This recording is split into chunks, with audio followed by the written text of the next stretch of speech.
महाराष्ट्र की सियासत में जबरदस्त बवाल चल रहा है, उलटफेर चल रहा है। इस बीच सुनेत्रा पवार ने डिप्टी सीएम का कार्यभार संभाला तो उसके बाद तुरंत दिल्ली रवाना हो गई। दिल्ली में मुलाकात होगी प्रधानमंत्री नरेंद्र मोदी से, गृह मंत्री अमित शाह से और यहाँ पर बड़े फैसले के लिए तैयार होगी। उधर उद्धव ठाकरे, शरद पवार देखते रह गए, विनती करते रह गए, इंतजार करते रह गए कि सुनेत्रा पवार उनसे मिलेंगी। लेकिन एक झटके में सुनेत्रा ने एमवीए को ही साफ कर दिया, महाविकास अघाड़ी को पूरी तरह से वेंटिलेटर पर पहुंचा दिया। तो दिखाते हैं, बताते हैं आपको सब कुछ क्या क्या हुआ। आप भी इस वीडियो को शेयर करें, कमेंट करके अपनी राय जरूर दें।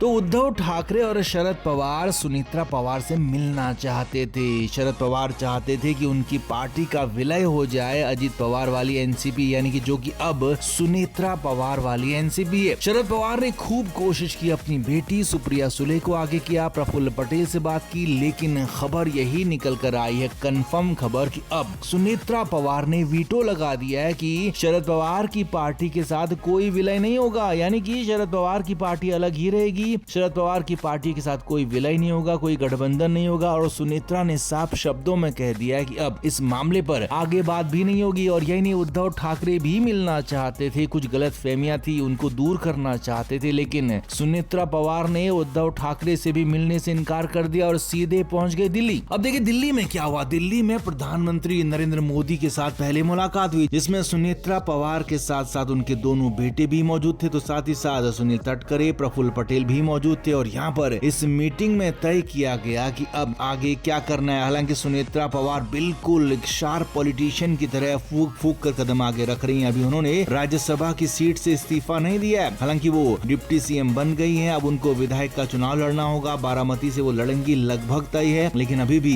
राज्यसभा का पद उन्होंने नहीं छोड़ा है, राज्यसभा सांसद का पद नहीं छोड़ा है। और वो अब चाहती है कि उनके बेटे को राज्यसभा का पद दिया जाए। जी हाँ, ये बड़ी खबर आपको बता रहे हैं। इसी को रिलेटेड यहाँ पर बात हुई सुनेत्रा पवार की दिल्ली में अमित शाह से, नरेंद्र मोदी से। पार्थ पवार को राज्यसभा भेजने के विकल्प पर यहाँ पर बातचीत हुई और उन्हें 6 साल के कार्यकाल की बातें की गई। यही नहीं, प्रधानमंत्री मोदी ने इस दौरान सार्थक बातें की। प्रधानमंत्री मोदी ने पूरा सपोर्ट देने की बात कही और साथ ही साथ अमित शाह से जो मुलाकात हुई, उस मुलाकात के बाद तो सुनेत्रा पवार काफी कॉन्फिडेंट नजर आई। अब हालांकि यहाँ पर एक धड़ा सुनेत्रा पवार के साथ ये भी था कि जो चाहता था कि शरद पवार के साथ पार्टी का गठबंधन हो जाए, शरद पवार के साथ पार्टी मिल जाए, जुल जाए। लेकिन यहाँ पर साफ साफ सुनेत्रा पवार के दिल्ली आने से तय हो गया कि अब वो नहीं मुलाकात करेंगी शरद पवार से और न ही उनकी पार्टी के साथ कोई गठबंधन होगा, कोई विलय होगा। यानी कि बड़ा फैसला हो गया है, बड़ा फैसला कंफर्म हो गया है कि अब कोई विलय नहीं होगा। और यहाँ पर अब जैसे ही सुनेत्रा पवार राज्यसभा की सीट से इस्तीफा देंगी तो उसके बाद उनके बेटे को राज्यसभा के लिए नॉमिनेट कर दिया जाएगा और इधर चुनाव के लिए भी ऐलान हो जाएगा महाराष्ट्र में, बारामती में उपचुनाव के लिए। तो कुल मिलाकर सुनेत्रा पवार एक शार्प पॉलिटिशियन की तरह काम कर रही हैं और आगे बढ़ रही हैं और एक झटके में शरद पवार उद्धव ठाकरे की पॉलिटिक्स को ही खत्म कर दिया। तो आपका इस पर क्या कहना है, आप भी कमेंट करके जरूर से जरूर बताएं, वीडियो को शेयर भी करें।